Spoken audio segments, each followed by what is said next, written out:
Ako nga pala si Betsy Wanino, grade 11 student, Wallace, at nag-aaral sa Golden State College. Ang aking kwento ay tungkol sa alamat ng Sampaguita. Noong unang panahon, sa isang tahimik na baryo na papaligiran ng luntiang kagubatan at malinaw na batis. May isang dalagang nangangalang Rosita. Si Rosita ay sa kanilang baryo kilala sa kanyang kabutihan at dalisay na puso.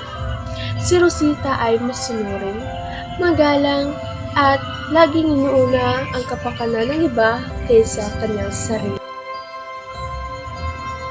Araw-araw, tinutulungan ni Rosita ang kanyang mga magulang nag-iigib ng tubig, nag-aalaga ng halaman, at nagdadarasal tuwing dapit hapon. Ngunit, higit sa lahat, kilala siya sa kanyang katapatan sa mga pangako. Isang araw, may dumating sa baryo ang isang binatang mangangaso na nangangalang Juan. Siya ay matapang, magalang, at may kabutihang kalooban. Sa paglipas ng mga araw, nagkakilala at nagkaibigan sina Juan at Rosita hanggang sa hindi nila namalayan sila ay nagkainlaban ng damdamin sa isa't isa. Tuwing hapon, nagkikita sila sa ilalim ng punong kahoy. Doon sila nagkukwentuhan, nangangarap at nangangako na hindi sila maghiwalay kailanman. Ngunit sa isang araw, nangangailangan umalis ni Juan upang ipagtanggol ang kanyang lupain laban sa mga kaaway.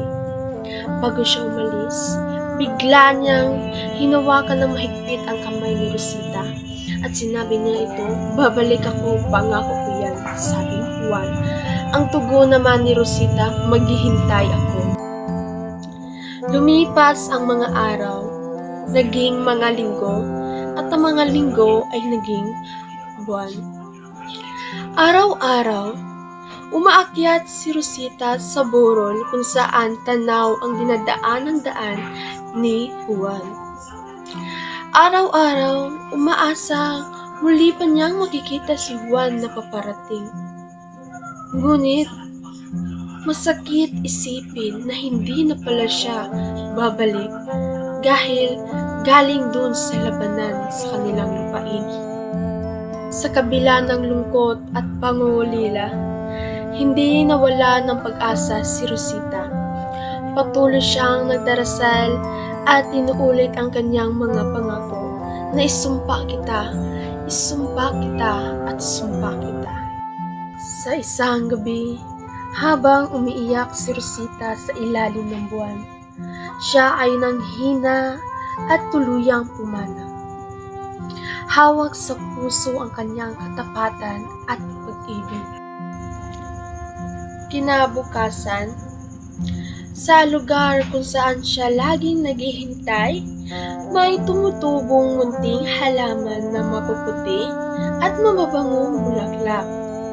Sa bango nito ay malinis at payapa, tila na sumasalamin sa pusong taglay ni Rosita. At magpahanggang ngayon, ang Sampaguita ay kinikilalang simbolo ng wagas na pagmamahal, kababaang loob at katapatan ng mga Pilipino.